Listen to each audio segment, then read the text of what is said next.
Oke, ini adalah tema besar kita di dalam tahun 2022 ini.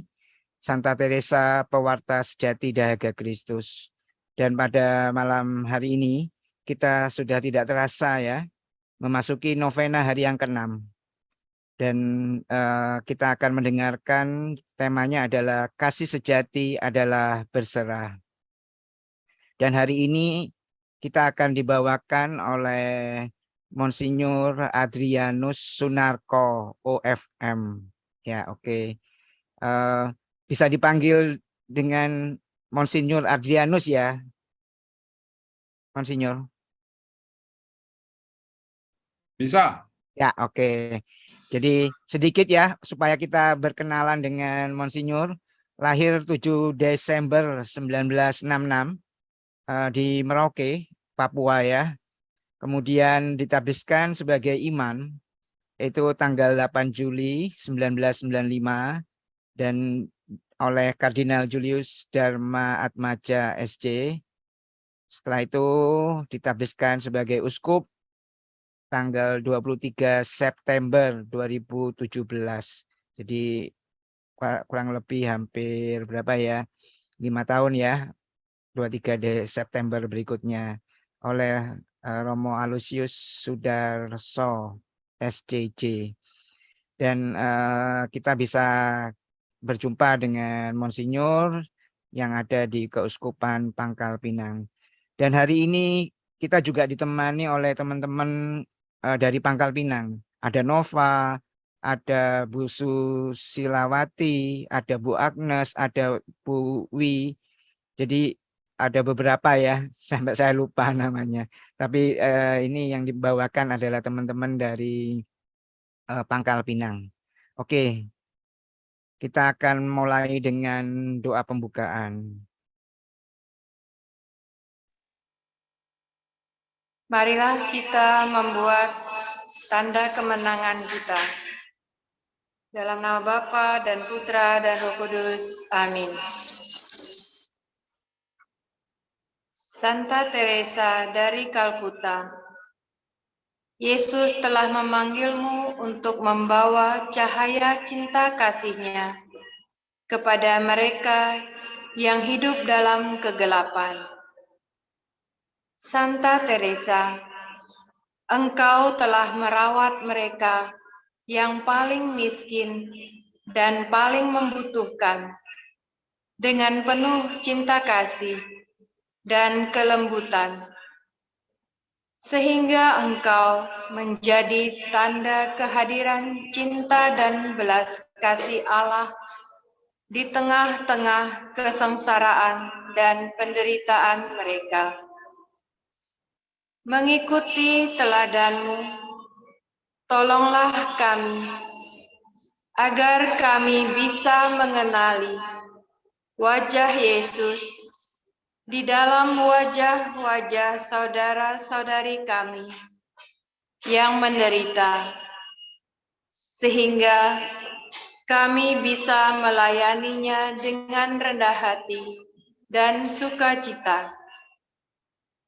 Ajarilah kami, agar kami bisa menjadi pembawa cinta dan belas kasih Allah, sehingga kami bisa menjadi saksi bahwa Allah masih mengasihi dunia melalui setiap kita masing-masing. Amin.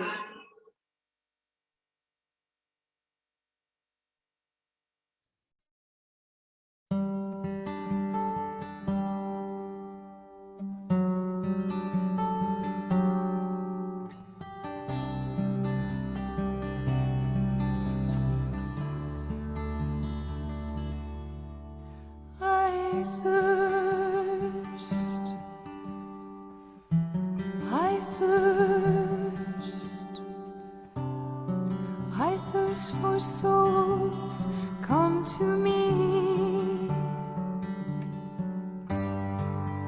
I thirst, who will help bring them to me?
are falling, souls have lost their way, tired and discouraged, too broken to pray.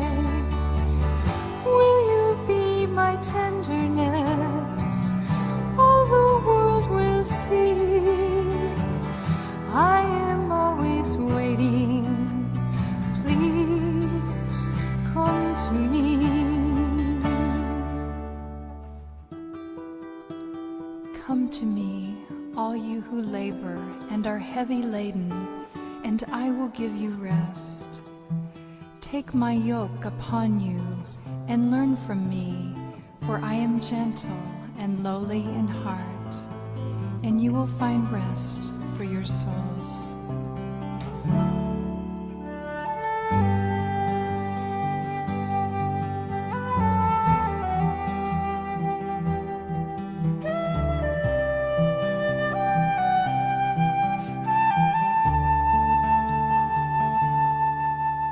I thirst,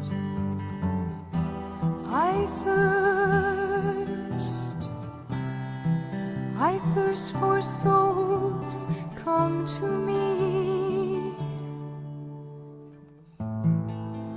Who will help bring them to me? I thirst.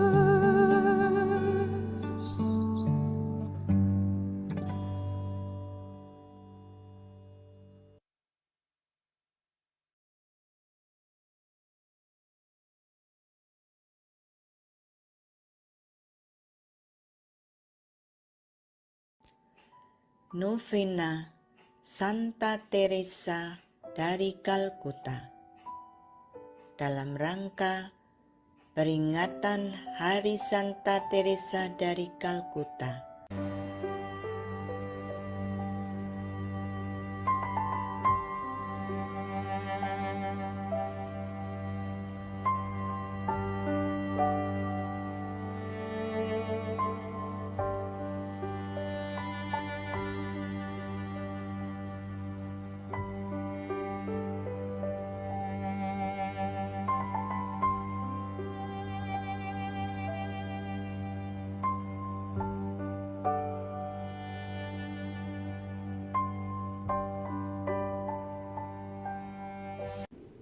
He is my all.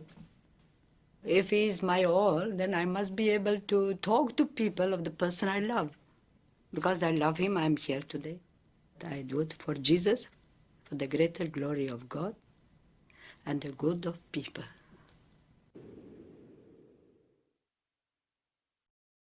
Loving Father. He is a loving Father for us all, and always ready to forgive, to forget. He's always there. We don't have to go far to look for him. It's right inside the heart, loving us, calling us, protecting us in tenderness and love. We need lots of love to forgive. And we need lots of humility to forget. Because it's not complete forgiveness unless we forget also. As long as we cannot forget, we really have not forgiven fully. And this is how we hurt each other. We bring the one of yesterday also, and we keep on repeating. That means that we have not forgotten.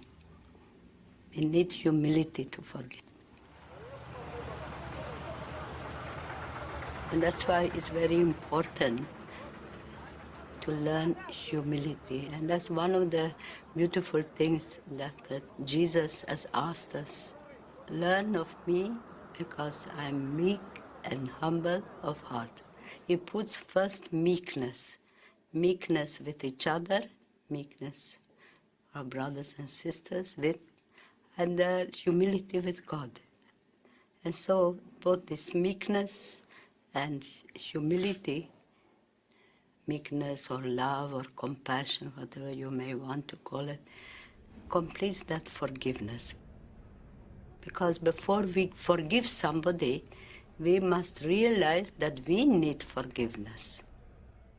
And that's where humility of heart comes. And forgiveness is the greatest presence of peace. We have been created to love and to be loved. There's a part in our body, in our very body, that craves for that love and can give that love. I think people are so busy, so occupied that they have no time to even smile at each other. They have no time to enjoy each other, to be together, to smile us, to pray together. No time. Father, mother, very busy. Children are left to themselves. But you have again no time to talk to your children, to talk to your family people. Children love to begin to learn to love by receiving that tenderness and love from their mother and their father. And that's why it's so important for the life of the child, that warmth, that love, that tenderness of the parent. Misunderstanding will always come also, but that is part of the human life. That makes us come closer to each other then, when we understand the weakness of each other. It's very important to accept each other as we are. And that's the beginning of love. And to be able to love, we need to pray.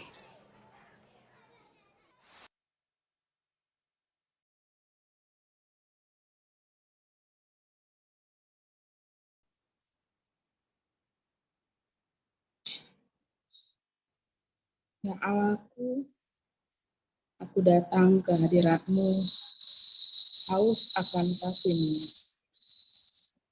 Aku menyadari dosa-dosaku, dosa yang kulakukan lewat pikiran, perkataan, perbuatan, dan kelalaian.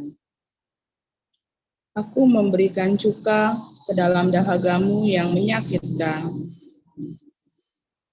Dengan penuh penyesalan, aku memohon pengampunan-Mu.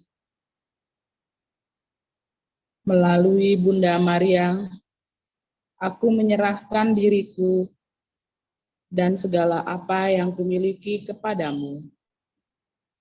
Aku percayakan kepadamu kelemahan dan dosa-dosaku, kebajikan, karunia, dan kebaikanku. Dengan satu kata, aku menyerahkan sepenuhnya kepadamu, supaya aku dapat berjumpa dengan putramu hari ini dan memuaskan dahaganya dengan lebih baik. Amin.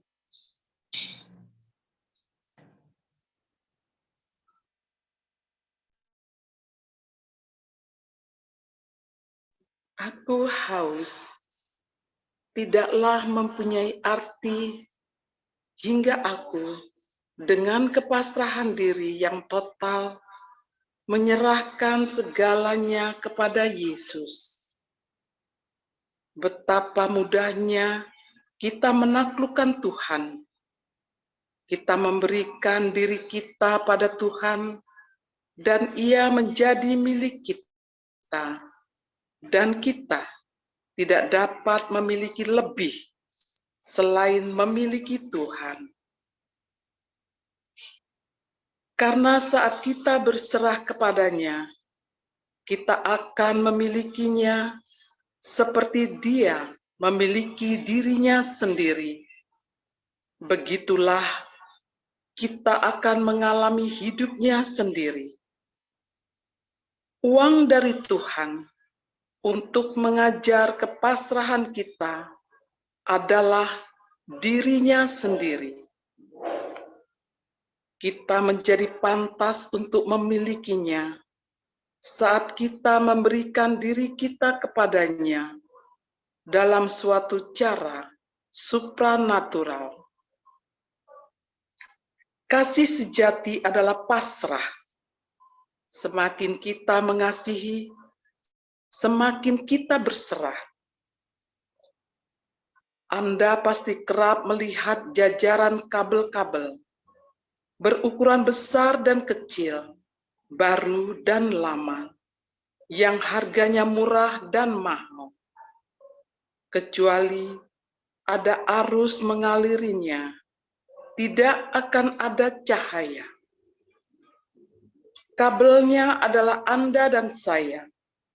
Arusnya adalah Tuhan. Kita punya kuasa untuk membiarkan arus ini mengaliri melalui diri kita, menggunakan kita untuk menghasilkan terang dunia, Yesus. Atau kita menolak untuk digunakan dan membiarkan kegelapan menyebar. Bunda kita adalah kabel yang terbaik. Dia mengizinkan Tuhan untuk memenuhi dirinya sampai penuh. Maka lewat kepasrahannya, terjadilah padaku menurut perkataanmu.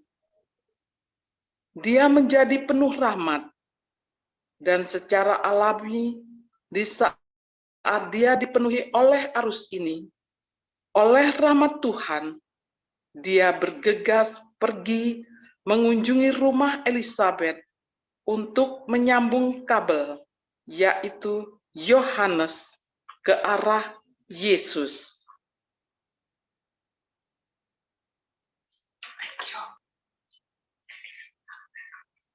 Oke, kita akan mendengarkan renungan dari Monsinyur Adrianus Sunarko. Silahkan Monsinyur. Ya, terima kasih. Saya akan coba menyampaikan bahan permenungan kasih sejati adalah berserah. Saya coba mengulang lagi tadi yang sudah dikatakan dalam doa novena itu, dan memberi garis bawah pada hal-hal yang penting, sesuai dengan tema hari ini. Aku haus tidaklah mempunyai arti hingga aku dengan kepasrahan diri yang total. Nah, itu mungkin bisa diperhatikan secara khusus tentang kepasrahan diri yang total, karena tema kita adalah unsur berserah. Kemudian tadi dikatakan kita memberikan diri kita kepada Tuhan, dan Ia menjadi milik kita, dan kita tidak dapat memiliki lebih selain memiliki Tuhan. Nah, ini orang yang berserah itu mempunyai hubungan yang dekat dengan Tuhan. Di sini bahasanya memiliki Tuhan. Lalu dikatakan tadi juga, karena saat kita berserah kepadanya, kita akan memilikinya, seperti dia memiliki dirinya sendiri. Ya, berserah, orang yang berserah kepadanya akan memilikinya. Apa maksudnya ini ya, memiliki Allah? Kiranya juga itu, berserah kepadanya, memiliki itu berarti bagaimana ya? Dekat dengan Tuhan, punya hubungan yang dekat dengan Tuhan. Karena tadi dikatakan uang dari Tuhan untuk mengganjar kepasrahan kita ya. Hadiah dari kepasrahan kita itu bukan sesuatu yang lain, tapi dirinya sendiri, kan dikatakan begitu ya. Ganjaran untuk kepasrahan kita itu bukan sesuatu yang lain, tetapi diri Allah sendiri. Jadi itu juga artinya relasi yang erat dengan Allah. Lalu sangat terkenal ungkapan Mother Teresa tentang kabel itu ya. Kabelnya adalah Anda dan saya. Kita ini seperti kabel, tapi lalu ada arus, yaitu Tuhan yang mengaliri melalui diri kita. Kita juga di situ supaya bisa arus itu mengalir, harus berserah begitu ya kepada Tuhan. Lalu diberi contoh bahwa kabel terbaik adalah Bunda kita, Bunda Maria. Itulah contoh berserah seperti kabel yang terbaik perumpamaannya, karena dia mengizinkan Tuhan untuk memenuhi dirinya sampai penuh. maka lewat kepasrahannya dia menjadi penuh rahmat. Khususnya dari pernyataan Bunda Maria, terjadilah padaku menurut perkataanmu. Jadi di situ ada unsur-unsur berserah dibandingkan dengan kabel sehingga arus bisa berjalan. Contoh terbaik adalah Bunda Maria. Lalu rahmat Tuhan itu, karena rahmat itu dia pergi bergegas mengunjungi Elizabeth untuk menyambung kabel, yaitu Yohanes ke arus Yesus. Ya, itu mungkin unsur-unsur dari doa novena hari ke-6 ini yang kiranya berkaitan dengan tema kasih yang sejati adalah berserah. Kalau diulang sekali lagi, ada unsur-unsur itu tadi ya, kepasrahan diri yang total, Allah menjadi milik kita. Artinya itu berarti hubungan yang erat sekali dengan Tuhan ya, karena Ia mengganjar kepasrahan kita itu bukan dengan sesuatu yang lain, melainkan dirinya sendiri. Yang dihadiahkan kepada kita itu bukan harta, bukan kekuasaan, bukan yang lain-lain, tapi yang diberikan kepada kita adalah diri Allah sendiri. Kalau kita pasrah, berserah, maka hadiahnya adalah diri Allah sendiri. Kabelnya adalah Anda dan saya, arusnya adalah Tuhan, maka kita harus berserah berarti membiarkan arus itu mengalir melalui diri kita. Lalu ada contoh Bunda Maria dan Elizabeth. Ya, saya kemudian setelah membaca ini, pokok-pokok ini, teringat ingin mengajak renungan tentang apa yang dalam kitab suci disebut kaum Anawim atau sisa Israel. Kita mengetahui dalam kitab suci, khususnya Perjanjian Lama, sering dikisahkan bahwa umat Israel seringkali tidak setia, mengingkari janji-janjinya kepada Allah. Tetapi sebenarnya kalau kita teliti membaca kitab suci, tidak semua, memang sebagian besar sering dikatakan umat Allah tidak setia. Dalam kitab suci kita temukan sekelompok kecil orang Israel yang disebut Anawim itu. Mereka ini adalah contoh orang-orang yang taat kepada panggilan Allah, yang seperti tema kita ini, berpasrah. Mereka orang-orang sederhana yang mengandalkan kekuatannya hanya pada Allah saja. Selalu ada kelompok kecil ini ya, kelompok Anawim, sering disebut kelompok sisa Israel. Sebagian besar sering mengingkari Tuhan, tapi sebenarnya selalu ada kelompok kecil yang saleh, yang tekun, yang selalu berpasrah kepada Allah. Misalnya dilukiskan dalam kitab Nabi Zefanya, aku akan menyingkirkan daripadamu orang-orangmu yang ria congkak, dan engkau tidak akan lagi meninggikan dirimu di gunungku yang kudus. Nah ini, di antaramu akan kubiarkan hidup suatu umat yang rendah hati dan lemah, dan mereka akan mencari perlindungan pada nama Yahweh, yakni sisa Israel itu. Nah itulah, kalau kita baca, ada selalu kelompok kecil orang yang setia, taat pada Allah, mereka dianggap remeh oleh dunia, tetapi selalu mencari perlindungan pada nama Yahweh. Mungkin kalau bahasa kita ini berserah pada Yahweh. Itulah yang disebut kelompok sisa Israel itu. Mereka tidak akan melakukan kelaliman atau berbicara bohong. Dalam mulut mereka tidak akan terdapat lidah penipu. Mereka akan seperti domba yang makan rumput dan berbaring dengan tidak ada yang mengganggu. Nah, saya membaca tema hari ini terkenang pada kelompok ini ya, kelompok Anawim ini. Mereka yang setia, berpasrah, selalu mencari perlindungan pada nama Yahweh karena mereka orang-orang yang sederhana. Nah, dalam surat Rasul Paulus kepada jemaat di Roma ada juga disebutkan ya, itu jadi dalam Perjanjian Baru juga ada. Roma bab 11 ayat 5 dikatakan, demikian juga pada waktu ini ada tinggal satu sisa. Nah, itu menurut pilihan kasih karunia. kelompok ini, kelompok Anawim, kelompok orang-orang kecil, orang-orang yang tetap setia meskipun lingkungannya tidak setia, mereka orang-orang sederhana, jadi sangat mengandalkan Allah. Berpasrah, berserah kepada Allah. Jadi dalam perjanjian lama ada, perjanjian baru juga ada. Nah, orang-orang yang tergolong kelompok ini menunjukkan sikap dan perilaku yang rendah hati sebagai hamba, berharap pada janji-janji Allah, taat kepada hukum, pasrah dan berserah diri kepada Tuhan. Nah, kita akan lihat contoh-contoh konkret di dalam perjanjian baru. Ada kita temukan tokoh-tokoh yang termasuk kelompok sisa Israel itu, yaitu tokoh-tokoh yang kita temukan di sekitar cerita-cerita tentang kelahiran Yesus. Sakaria dan Elisabet, Simeon dan Hana. Sakaria dan Elisabet orang tua dari Yohanes Pemandi, ya.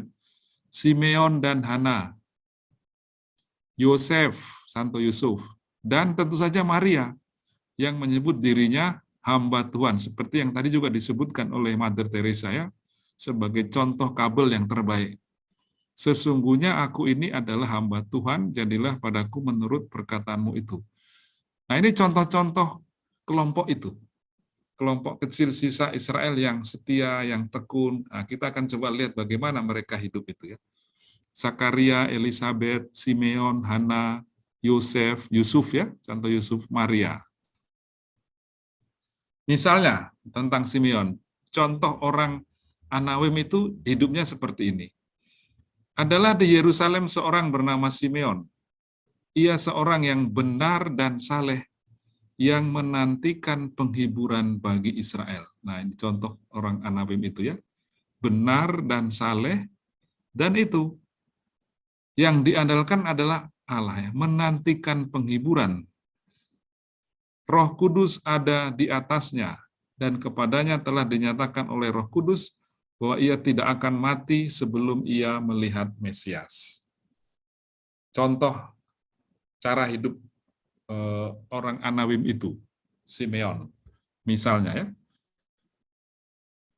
Kita mengenal dalam kitab suci nanti dia mengkidungkan kidung Simeon, ya, pada waktu Yesus datang 8 hari dan hendak disunat, kemudian dia bernyanyi, "Sekarang Tuhan, perkenankanlah hamba-Mu berpulang, sebab mataku telah melihat keselamatan yang datang daripadamu." Itu kidung terkenal dari Simeon.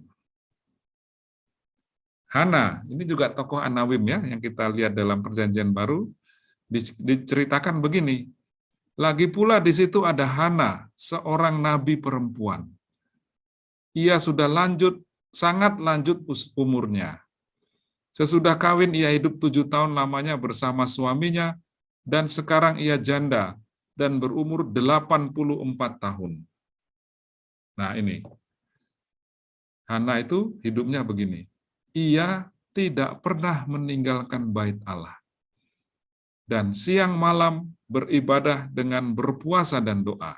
Nah, ini contoh lain cara hidup kelompok Anawim itu. Hana ini contohnya, ya, dia sebagai orang yang terus berharap pada Allah, ya. Dikatakan di situ tidak pernah meninggalkan bait Allah. Siang malam beribadah dengan berpuasa dan doa. Itu 2 contoh, Simeon dan Hana. Contoh lain adalah Sakaria. Pada zaman Herodes, Raja Yudea adalah seorang imam bernama Sakaria dari rombongan Abia. Istrinya juga berasal dari keturunan Harun, namanya Elisabet. Nah, Sakaria dan Elisabet ini juga, lihatlah hidup mereka, ya.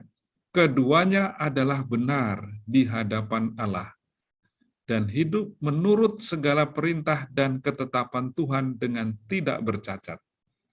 Nah, itulah contoh orang Anawim itu hidupnya seperti itu. Benar di hadapan Allah, hidup menurut segala perintah dan ketetapan Tuhan dengan tidak bercacat. Di mata dunia, mereka ini tidak berarti, ya, bukan orang-orang penting, tapi orang-orang sederhana.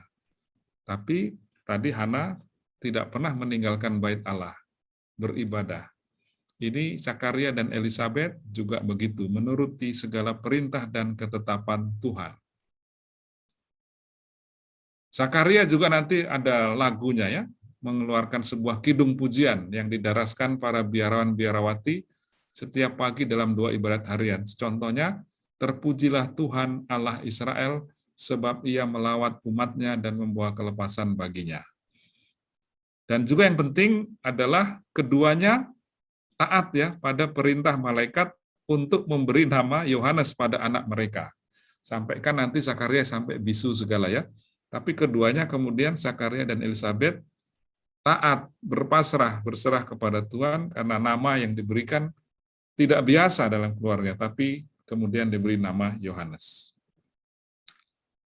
Tentu saja contoh paling terkenal dari kelompok Anawim adalah Maria, yang tadi disebut juga oleh Santa Teresa, Mother Teresa itu ya.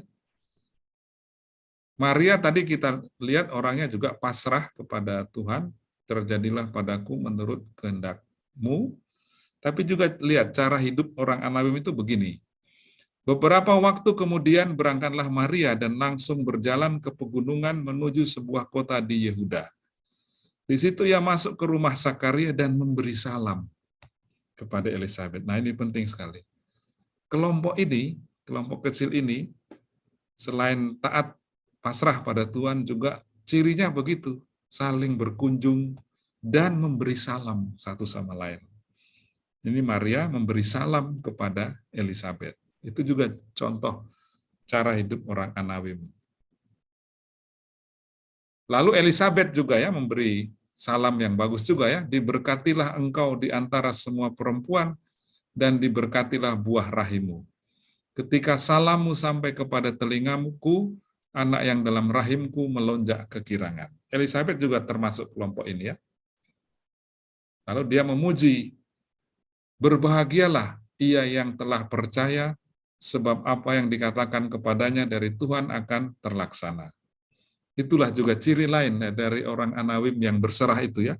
Mereka bergembira kalau yang lain dianugerahi berkat. Jadi tidak iri hati Elizabeth, tapi memuji Maria.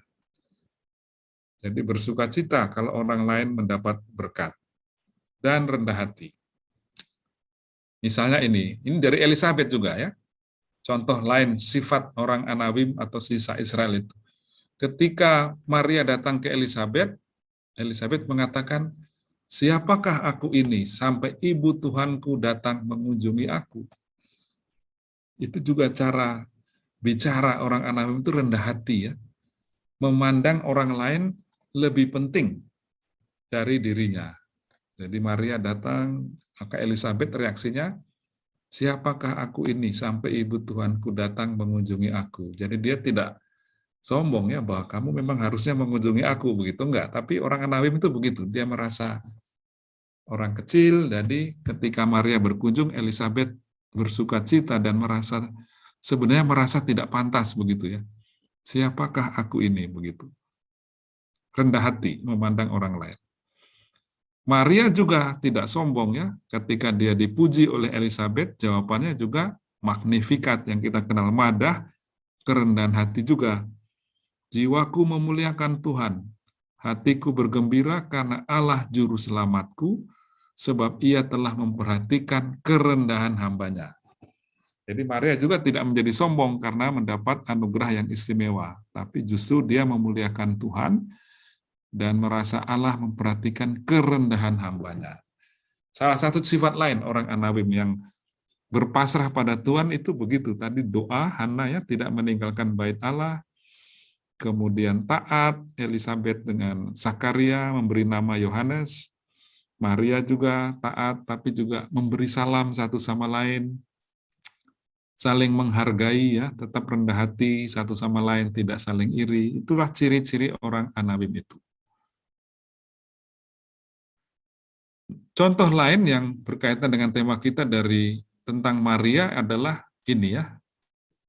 Kita sudah tahu nih bahwa dia sering dikatakan waktu peristiwa Natal menyimpan segala perkara itu di dalam hatinya dan merenungkannya.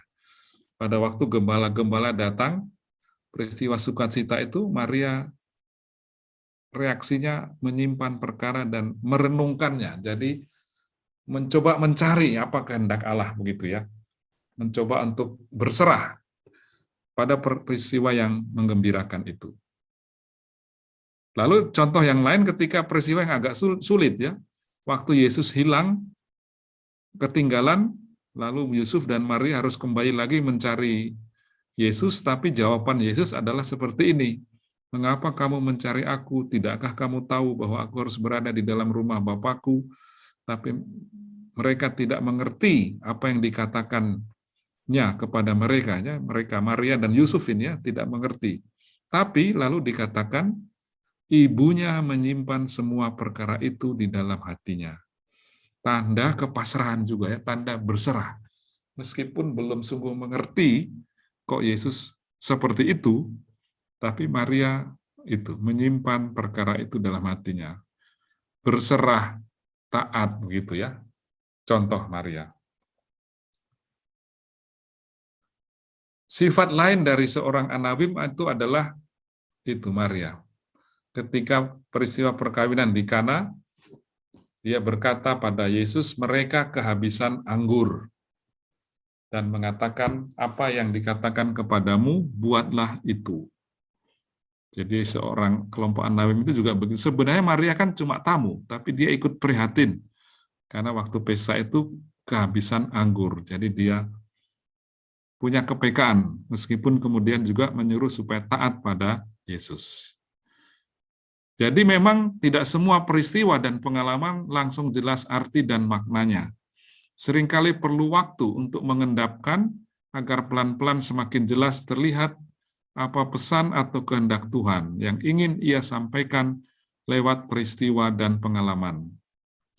Kebiasaan seperti ini dilandaskan pada keyakinan bahwa Allah adalah Sang Penyelenggara kehidupan. Nah, itulah sikap berserah itu. Seringkali memang kita menghadapi peristiwa yang kita belum langsung memahami maknanya ya. Tapi sikap Maria merenungkan dalam hati itu bisa membantu. Dengan kata lain, dengan menyimpan dan merenungkan segala perkara dalam hati, Bunda Maria ingin semakin masuk ke dalam misteri rencana Allah, baik bagi dirinya maupun bagi seluruh keluarganya. Dengan demikian, Injil Lukas ingin menampilkan Maria dan keluarganya sebagai teladan bagi semua orang Kristen yang dengan rela dan gembira melibatkan diri dalam karya penyelamatan Allah. Kasih sejati adalah berserah dalam arti itu ya, tidak hanya bersikap pasif tetapi mencoba memahami meskipun tidak langsung. Semua peristiwa bisa dimengerti. Satu lagi contoh terakhir dari kitab suci tentang orang Anawim adalah Yusuf. Yusuf itu contoh yang bagus karena dia juga berserah dan taat. Karena Yusuf suaminya seorang yang tulus hati dan tidak mau mencemarkan nama istrinya di muka umum, ia bermaksud menceraikannya dengan diam-diam tentang Yusuf ya, tulus hati. Tetapi, nah itu mungkin pertanyaan yang menarik. Coba perhatikan dalam kitab suci, Yusuf itu tidak banyak dikisahkan. Tapi seringkali dikisahkan dia bermimpi. Kalau dalam catatan saya 4 kali. Tapi tiap kali, nah ini saya tunjukkan, tiap kali bermimpi selalu dikatakan lalu Yusuf bangun dan taat melaksanakan perintah Tuhan. Contoh yang pertama ini ya. Tetapi ketika ia mempertimbangkan maksud itu, malaikat Tuhan nampak dalam mimpi dan berkata, Yusuf anak Daud, janganlah engkau takut mengambil Maria sebagai istrimu, sebab anak yang di dalam kandungannya adalah dari Roh Kudus. Nah, apa tanggapan Yusuf sebagai tokoh Anawim ini? Nanti sama ya, mimpi-mimpi berikutnya selalu Yusuf reaksinya itu satu aja. Sesudah bangun dari tidurnya, Yusuf berbuat seperti yang diperintahkan malaikat Tuhan itu kepadanya. Nah itu Yusuf, orang Anawim ya, selalu taat. Nah, berarti berserah juga ya, dia sebenarnya tadi mau menceraikan, tapi karena diperintahkan begitu oleh Tuhan, nanti juga dalam cerita-cerita lain selalu bangun dari tidur, lalu berbuat seperti yang diperintahkan malaikat Tuhan. Ini contoh pertama. Contoh kedua misalnya, tentang Yusuf. Konteksnya orang-orang Majus dari timur yang datang menyembah Yesus. Setelah orang-orang Majus itu berangkat, nampaklah malaikat Tuhan kepada Yusuf dalam mimpi. Ya. Ini maksudnya setelah orang-orang Majus itu datang pada Yesus, lalu pulang mereka. Ya. Setelah pulang, mimpi lagi Yusuf. Dalam mimpi itu malaikat Tuhan berkata, bangunlah, ambillah anak itu serta ibunya, larilah ke Mesir, dan tinggallah di sana, sampai aku berfirman kepadamu, karena Herodes akan mencari anak itu untuk membunuh dia. Dalam mimpi, malaikat Tuhan berkata pada Yusuf. Apa reaksi Yusuf? Sama juga. Maka Yusuf pun bangunlah. Diambilnya anak itu, serta ibunya malam itu juga, lalu menyingkir ke Mesir. Selalu taat Yusuf itu ya. Diperintahkan begitu. Tadi juga ya, bangun, lalu melaksanakan yang diperintahkan malaikat. Sekarang juga Yusuf bangun, melaksanakan juga yang dikatakan malaikat. Diambilnya anak itu lalu pergi ke Mesir karena terancam hidup Yesus. Contoh kedua itu ya. Yang ketiga lagi ya, setelah Herodes mati, nampaklah malaikat Tuhan kepada Yusuf dalam mimpi lagi. Di Mesir sekarang ya, mereka di Mesir. Katanya, bangunlah, ambillah anak itu serta ibunya, dan berangkatlah ke tanah Israel. Karena mereka yang hendak membunuh anak itu sudah mati. Herodes sudah mati. Jadi Yusuf diperintahkan kembali. Apa kata Yusuf? Sama lagi. Lalu Yusuf pun bangunlah, diambilnya anak itu serta ibunya, dan pergilah ke tanah Israel. Nah, sama lagi, Yusuf itu begitu terus. Bangun, taat. Itu saja dia. Bangun, taat. Bangun, taat. Bangun, berserah. Satu contoh terakhir. Sudah mau pulang ini ke Israel. Tapi mau kemana nih ke Israel? Ke Bethlehem atau ke Nazaret? Lahirnya di Bethlehem. Tapi dikisahkan begitu. Kita tahu waktu itu lahirnya di Bethlehem ya, di selatan. Tetapi setelah didengarnya bahwa Arkelaus menjadi raja di Yudea, mengganti Herodes, ayahnya ia takut ke sana. Jadi ternyata pengganti Herodes pun masih kejam. Nah, karena dinasihati dalam mimpi, sekali lagi, pergilah Yusuf ke daerah Galilea. Galilea itu di daerah utara ya. Padahal Bethlehem itu di selatan ya. Bethlehem itu tempat lahir, tapi dia kembali ini mau kemana nih Israel? Tapi karena dinasihati dalam mimpi, pergilah Yusuf ke daerah Galilea. Setibanya di sana, ia pun tinggal di sebuah kota yang bernama Nazaret. Karena itu Yesus disebut orang Nazaret. Jadi di Nazaret itu terletak dalam di wilayah Galilea, katakanlah begitu ya. Katakanlah Bangka Belitung, kotanya Pangkal Pinang. Nah, Galilea, provinsinya, kotanya Nazaret. Maka Yesus disebut orang Nazaret. Padahal kan dia lahirnya di Bethlehem. Tapi karena dinasihati dalam mimpi, dari Mesir dia tidak kembali ke Bethlehem, tempat kelahiran, tapi ke Nazaret. Karena Yusuf taat, berserah. Nah, itulah contoh yang dari kelompok Anawim itu, mereka itu begitu hidupnya, seperti yang menjadi tema kita. Mereka pasrah, berserah ya. Dan itu memang tidak berdiri sendiri, tidak hidup di ruang kosong. Artinya mereka bisa begitu oleh karena tadi seperti Hana, rajin berdoa, beribadah, ya, saling memberi salam satu sama lain, tidak sombong, melainkan rendah hati. Maria memuji Elizabeth, memuji Maria. Maria juga memuji Allah karena kerendahan hatinya. Maria juga sering merenungkan sabda Allah. Nah, itu semua membantu mereka untuk punya sikap pasrah. Karena kan seringkali juga ada peristiwa hidup yang sulit dimengerti. Tadi Maria dikatakan sering merenungkan, memikirnya dalam hati apa yang belum dimengerti itu. Nah, ini contoh cara hidup kelompok Anawim yang kita temukan dalam kitab suci, khususnya yang dalam perjanjian baru. Jadi cerita-cerita di sekitar kelahiran Yesus itu, Yusuf, Maria, Zakaria, Elizabeth, Simeon, dan Hana. Itulah cara hidup mereka. Nah, saya mengambil bahan ini sambil berpikir tentang Mother Teresa, mungkin kita bisa sebut juga dia tokoh seperti Anawim itu mungkin ya. kalau melihat riwayat hidupnya, cara hidupnya, juga kepasrahannya, mungkin dia juga mirip dengan tokoh-tokoh itu. Nah, saya ambil satu contoh saja sebagai penutup dari renungan dari buku itu yang kalian pasti kenal semua ya. Ibu Teresa di dalam keheningan hati, renungan Ibu Teresa dari Kalkuta bersama kerabat kerjanya, kata pendaluan oleh Anne Blakey, Yayasan Hidup Kristiani ya. Untuk melukiskan contoh saja dari hidupnya yang menunjukkan kepasrahan, kepercayaannya kepada Allah seperti tokoh-tokoh yang tadi saya coba sebutkan, tokoh-tokoh Anawim itu. Nah, dalam buku itu, kiranya kalian kenal juga ya, dikisahkan demikian, atau Mother Teresa mengatakan demikian. Tidak pernah kami menolak seseorang dengan alasan tidak mempunyai makanan, karena tidak mempunyai tempat tidur, atau sesuatu untuk mereka, dan kami melayani ribuan orang. Kami melayani 53.000 penderita lepra, dan tak seorang pun disuruh pergi karena kami tidak mempunyai apa-apa. Jadi Mother Teresa sering bahwa mereka kendati terbatas, tapi tidak pernah mereka itu menolak, meskipun mereka tidak punya makanan, atau kekurangan tempat tidur, dan lain sebagainya. Ya.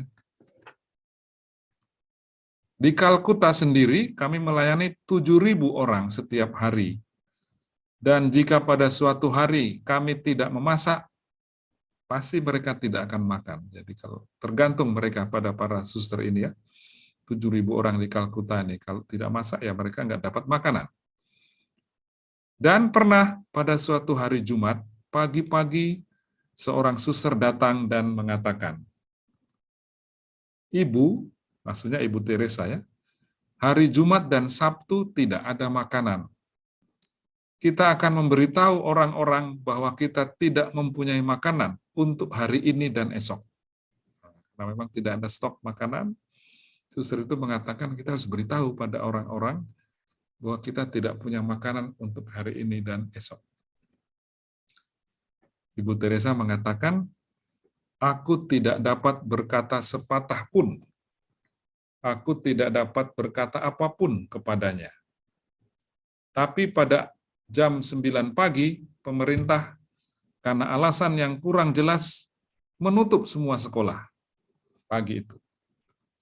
Maka roti yang seharusnya diberikan kepada anak-anak sekolah tadi dikirimkan kepada kami dan anak-anak kami, serta 7.000 orang tadi dapat makan roti untuk 2 hari. Ya, tadi seperti kehabisan, tapi tiba-tiba pemerintah menutup semua sekolah, suruh libur, maka rencana makanan roti yang mau diberikan pada mereka dikirimkan kepada Ibu Teresa dan suster-susternya. Mereka belum pernah makan begitu banyak roti selama hidupnya. Tidak ada seorang pun di seluruh kota yang mengetahui apa sebab sekolah-sekolah itu ditutup. Tapi aku tahu, kata Mother Teresa, aku tahu akan perhatian dan cinta kasih-Nya Allah yang halus. Lalu refleksinya, ketergantungan kita pada penyelenggaraan ilahi adalah kepercayaan yang teguh dan hidup, bahwa Allah dapat dan akan membantu kita. Kristus mendorong kita untuk mempercayainya dengan kata-kata ini, apapun yang kamu minta dalam doa, percayalah bahwa kamu telah menerimanya, dan itu akan menjadi milikmu. Santo Petrus juga memerintahkan kita untuk melemparkan segala kekhawatiran kita pada Yesus yang akan memelihara kita. Santo Agustinus berkata, bagaimana Anda dapat meragukan bahwa Allah akan memberikan hal-hal yang baik kepada Anda, sedangkan Ia telah bersedia memikul dosa Anda. Kasih sejati adalah berserah, percaya pada penyelenggaraan ilahi seperti ditunjukkan oleh tokoh-tokoh Anawim tadi, sisa Israel, tapi juga ditunjukkan oleh pengalaman Mother Teresa seperti dalam cerita singkat tadi. Demikian, Bapak-Bapak, Ibu, Saudara-saudara sekalian, renungan yang saya siapkan. Terima kasih. Ya, terima kasih, Monsinyur. Kita lanjutkan dengan hening sejenak. Mari kita renungkan. Izinkan Tuhan untuk menggunakan kita tanpa terlebih dulu membahas dan meminta izin kita.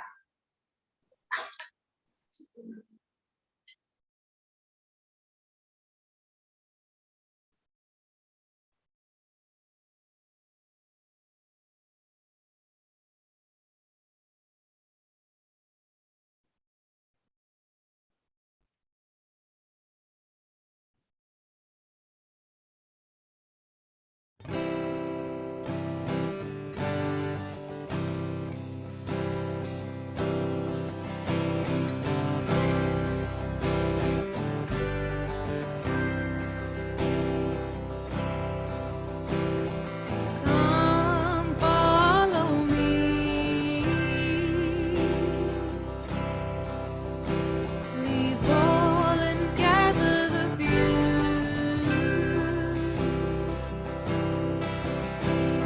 Come live my life. Will you refuse? Will you refuse? Come carry me into the dark of the cold. Come be my light. Come be my love. Come carry me into the darkest of holes. Come be my light. Come be my light. Lord, I am unworthy. This I feel is beyond me. Lord, I am afraid. Is it me that you choose? Me that you choose? Lord, send me your spirit. I am poor. Lord, give me life. Lord, I am small. Lord, help me to trust in you. I'm afraid. Lord, give me life. Teach me your will. Be not afraid, my little one. Do not grow cold. I am with you. Be my fire of love. Be my fire of love. Come carry me into the dark of the world. Come be my light. Come be my love. Come carry me into the darkest of holes. Come be my light. Come be my love. Come be my light. Take me with you.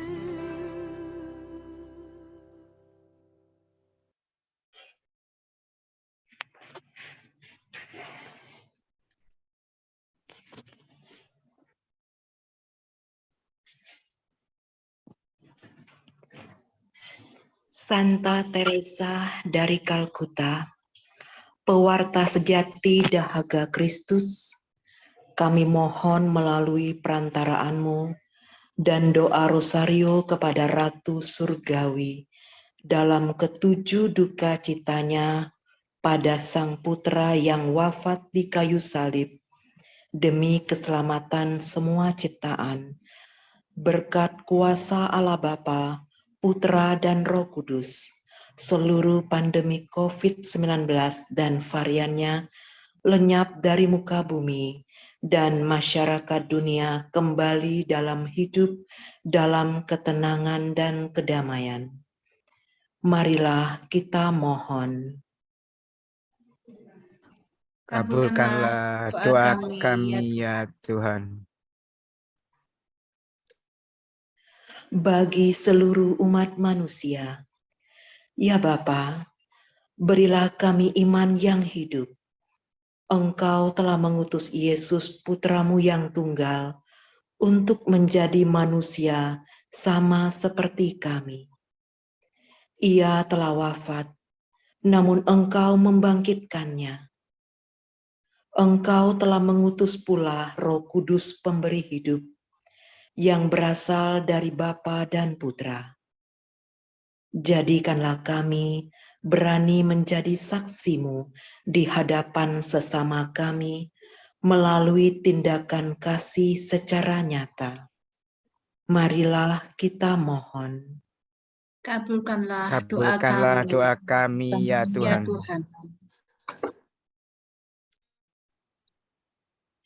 Bagi sesama yang menderita, ya Bapa yang Maha Pengasih dan Penyayang, Engkau menghendaki umat-Mu bahagia, namun seringkali kebahagiaan harus diraih melalui penderitaan.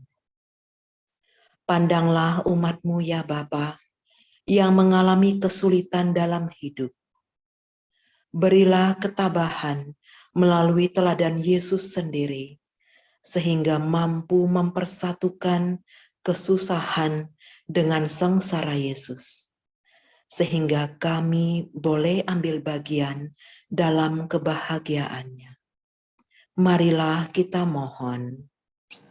Kabulkanlah doa kami ya Tuhan.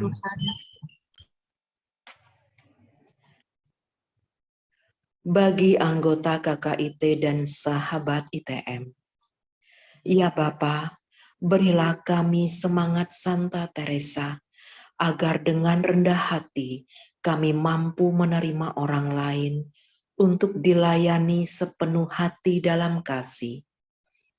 Bebaskanlah kami dari kesombongan dan berilah kami ketabahan kalau karena nama-Mu kami direndahkan.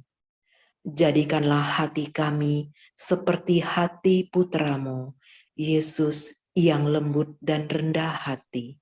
Marilah kita mohon. Kabulkanlah doa kami ya Tuhan.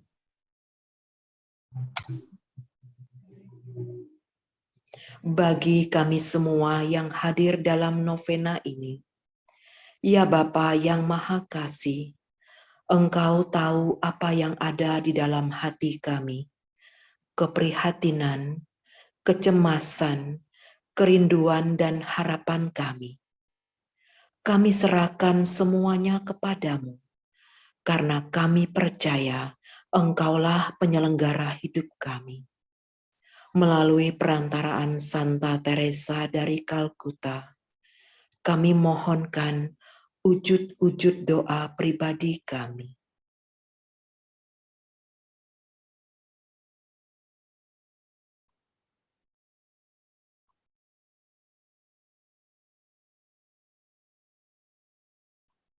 Marilah kita mohon. Kabulkanlah doa kami ya Tuhan.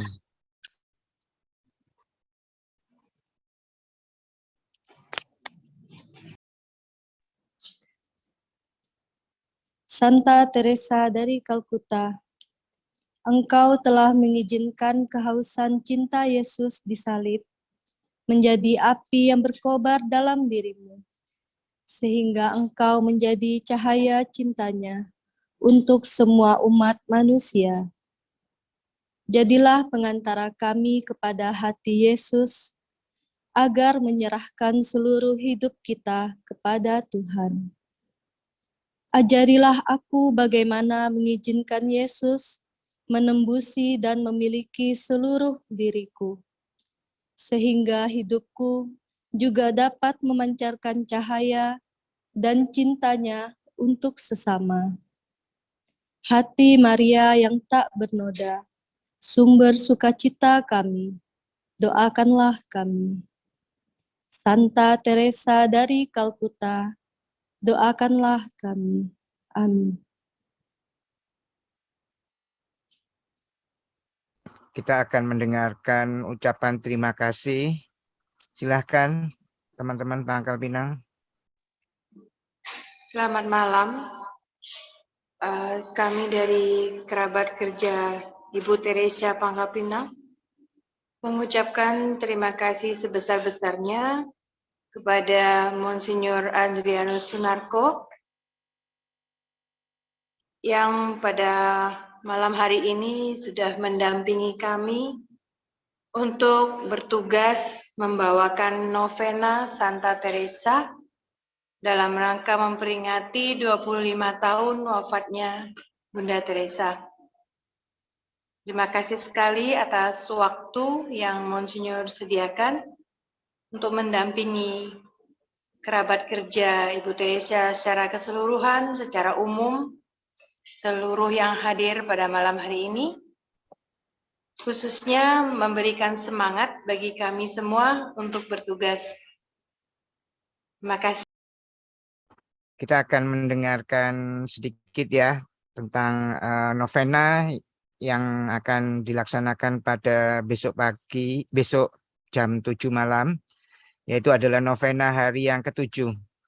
Dan besok kita akan bersama dengan Monsinyur Dominikus Saku yang merupakan Uskup Atambua. Dan tema novena besok malam adalah Tuhan mengasihi orang yang memberi dengan sukacita. Dan kita bisa mengikutinya lewat Zoom atau YouTube yang nanti akan diberikan pengumuman berikutnya. Oke, kita akan lanjutkan dengan mohon berkat dari Monsinyur Adrianus. Silakan Monsinyur. Tuhan bersamamu. Dan bersama rohmu. Semoga saudara-saudara sekalian, kelompok pencinta Ibu Mother Teresa, diberkati Allah yang Maha Kuasa, Bapa dan Putra dan Roh Kudus. Amin. Amin. Amin. Oke, teman-teman bisa boleh mengucapkan terima kasih ya bersama Monsinyur. Silakan bisa dibuka mulai. Ini sedikit pengumuman, nanti semua rekaman bisa dilihat di sini ya, di channel ITES Movement Indonesia. Dan kalau ada teman-teman yang tertarik, nanti bisa menghubungi Rosa atau Ona yang ada di nomor berikut ini.